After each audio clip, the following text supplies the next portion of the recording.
dando início a uma nova série de programas com a chancela da ABIT. Trata-se do #ABIT.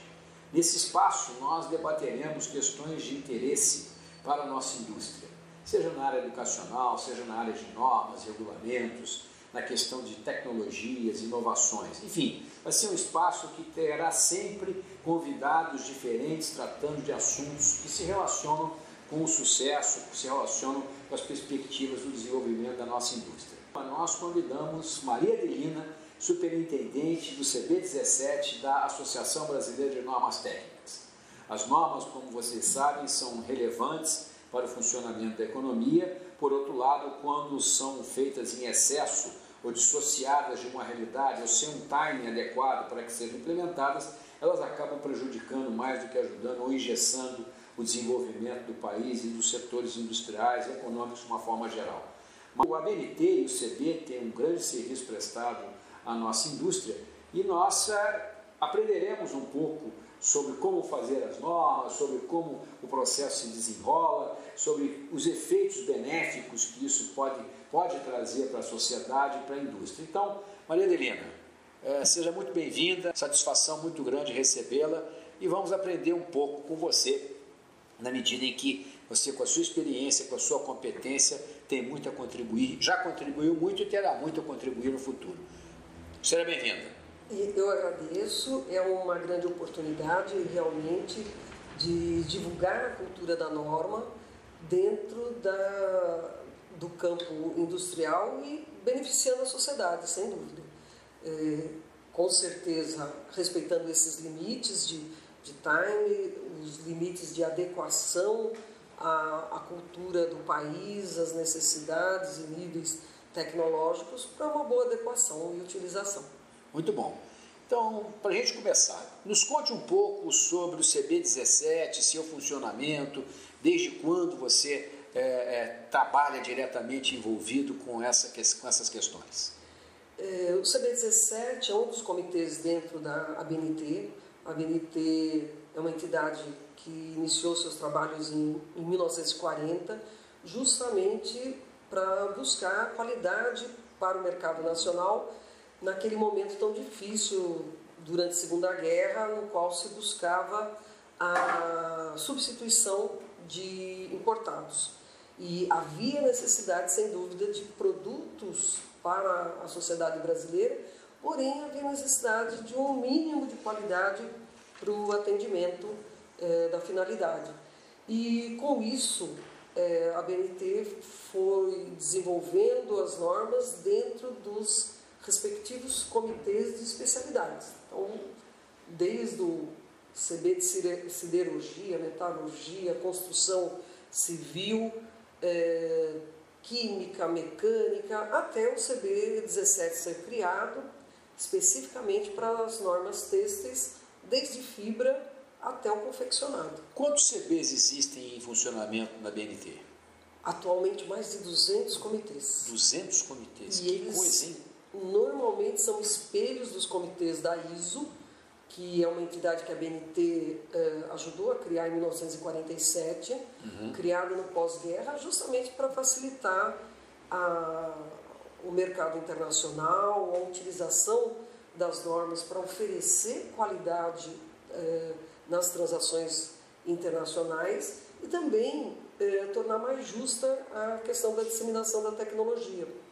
Ou seja, aonde havia um conhecimento mais avançado para o controle e a qualidade de produtos e serviços, fossem transferidos para locais que ainda estavam em desenvolvimento.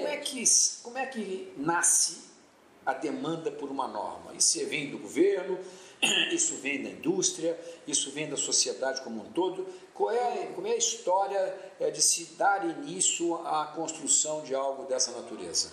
Realmente, a demanda das normas é da sociedade de maneira geral. E muitas vezes nós temos normas que são geradas até por um acidente catastrófico que leva a uma necessidade de uma norma. Nós temos normas que são demandadas por um problema da indústria, aonde nós temos uma necessidade específica de criar um parâmetro, isto é, numa sociedade onde um mercado leal de atendimento à sociedade, de atendimento ao nível tecnológico da indústria, possa-se ter um fiel da balança que parametrize. Agora, seria a norma. Essas normas, no âmbito da BNT, elas nascem a partir da sociedade, não a partir de demandas do governo. Também podem a partir de demandas de governo, ou alguma coisa relacionada a acidentes na área de trabalho e acaba demandando uma norma para resolver esse problema para a sociedade. A priori não são normas que tenham uma compulsoriedade, são normas orientativas. Perfeito. Só a partir do momento que alguma dessas normas entra no aparato regulatório, no Inmetro, é que elas poderão se transformar em obrigatórias. Quer dizer, a gente entende, estou entendendo que são normas que vêm dar uma equalização de informação em busca de uma concorrência mais adequada, atendendo a requisitos de segurança, previsibilidade, etc. É isso? Corretíssimo. E esse fato de ser uma norma voluntária, isso é internacional. É princípio básico da ISO que uma norma seja voluntária. Ela só se torna compulsória a partir da sua citação num decreto, numa legislação específica, ou, no caso de uma licitação, compra, para garantir uma concorrência leal, é exigido, siga-se tal norma. Voltando ao nosso CB17, quantas normas, se é que você possa dizer, quantas normas existem no âmbito do CB17 que tratam da nossa indústria têxtil e confecção e quais as normas que estão sendo desenvolvidas no âmbito do CB17 que tem relação com a nossa indústria? Felizmente, nós temos um acervo de quase 300 normas têxteis. Pode ser assustador o número, mas veja, há têxtil em todo lugar. Então, desde fibra, fios, tecidos, confeccionados, aplicações mais específicas como não tecidos, seja de uso geral, de uso hospitalar, também na parte de confecção, com relação tanto à confecção de moda quanto à confecção de uniformes específicos profissionais. Então é um número bastante significativo, não o total que gostaríamos de ter, mas sempre nessa lógica, é o orientativo. Sim. E de momento um assunto muito importante e que o CB17 tem recebido um apoio muito amplo por parte da ABIT são as normas de segurança química têxtil. Sim. Então, é um conjunto inicialmente de 10 normas, estão sendo agora numa segunda etapa. Quem está trabalhando nesse conjunto, nesse contexto? Não é só a BIT, até onde eu sei, tem a Biquim, o Varejo, a BVTEX. E justamente porque uma norma se desenvolve apoiada em quem produz, quem consome e os neutros que controlam, laboratórios, escolas, e que podem ajudar o controle. Na parte de quem consome, a BVTEX é um forte parceiro do CB17 e que nos ajuda a verificar o que a sociedade necessita. Tem gente, tem consumidor final participando desse grupo ou não?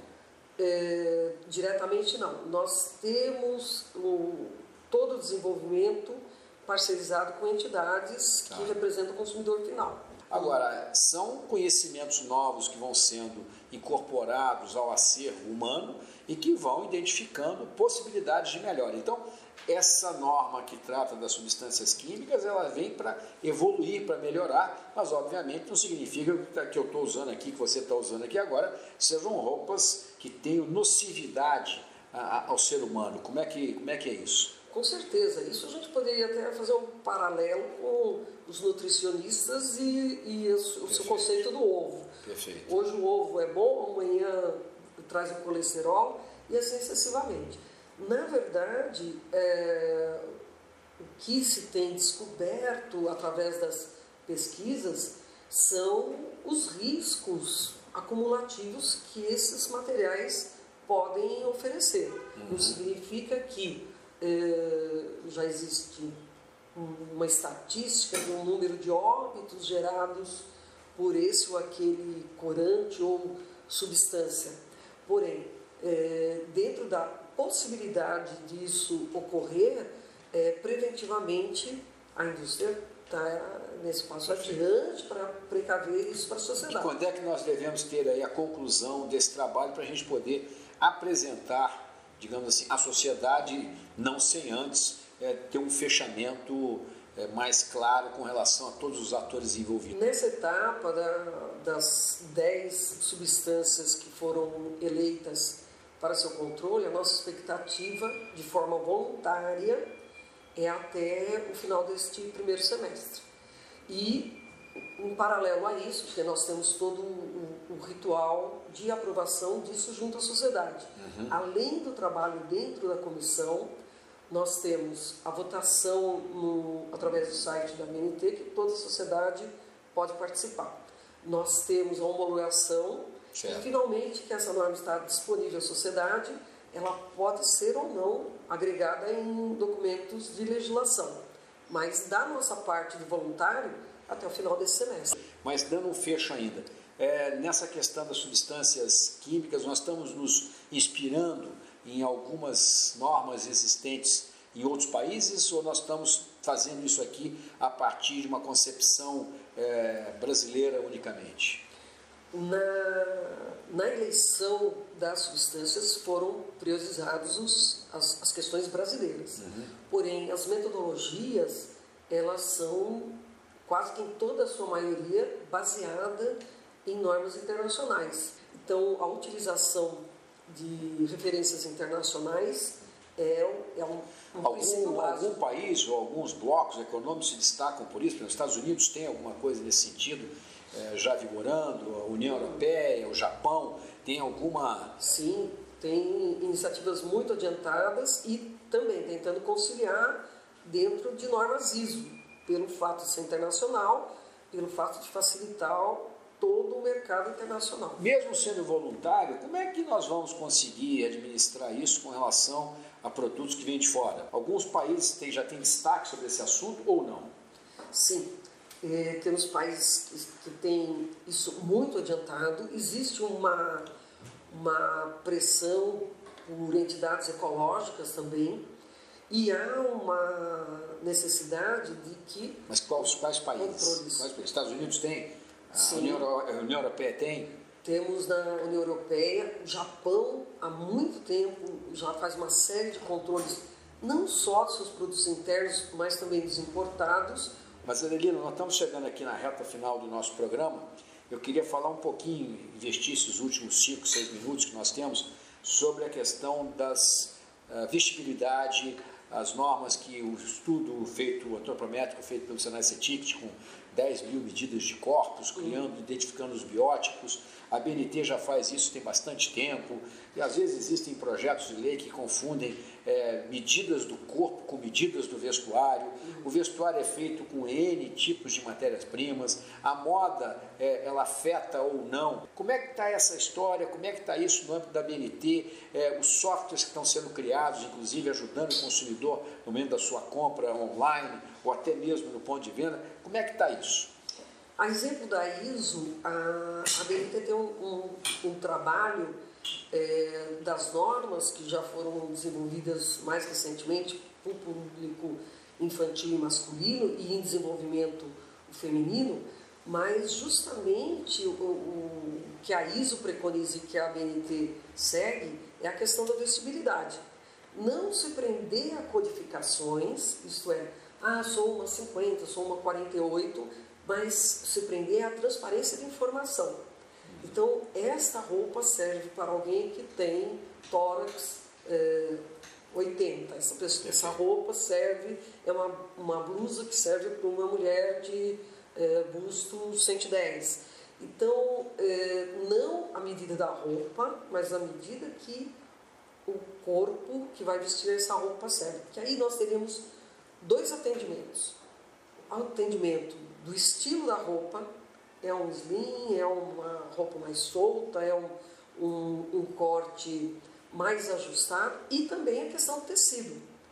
Temos elastano, que vai dar conforto, vai esticar e vai dar ao usuário,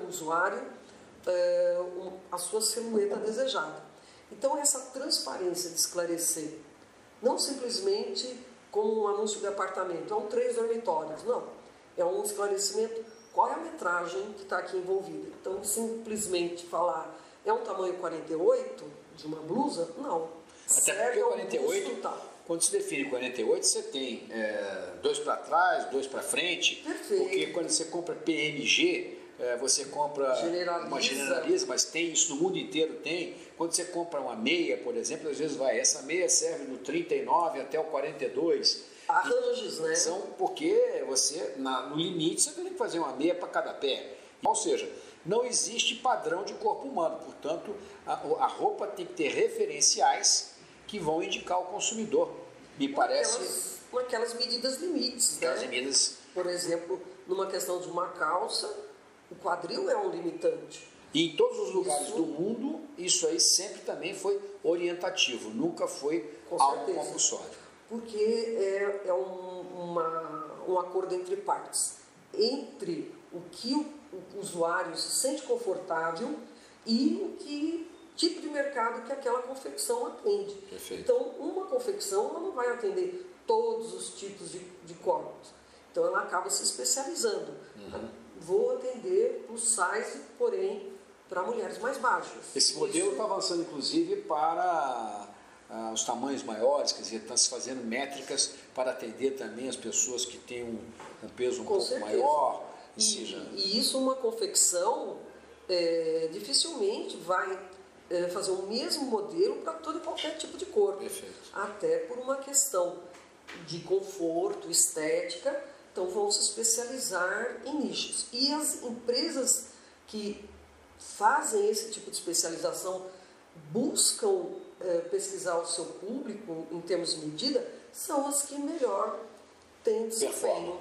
E é muito provável que essa tecnologia toda que está vindo, com você colocando suas medidas online, então para esse tipo de medidas do seu corpo, esse é o modelo mais adequado, se esse aqui é mais confortável, ou seja, há um avanço muito forte de a gente caminhar até mesmo para a customização do antigo alfaiate, mas numa escala industrial maior. Eu acho que outras oportunidades nós teremos para conversar sobre esse tema que é tão importante, tão relevante, às vezes não tão bem compreendido, e você é uma profissional que se dedica a essa área há bastante tempo, é nova, mas tem experiência, e nós agradecemos muito pela sua presença, esperando tê-la conosco em outras ocasiões. Muito obrigado. Obrigado, foi um prazer estar aqui também. Agradeço muito o convite e a oportunidade de demonstrar que norma não é limitação. Realmente, norma é um ponto de partida, uma bússola muito importante para uma produção de atendimento à sociedade no nível desejado. Obrigado, Adelina. Obrigada. Até a próxima. Tchau.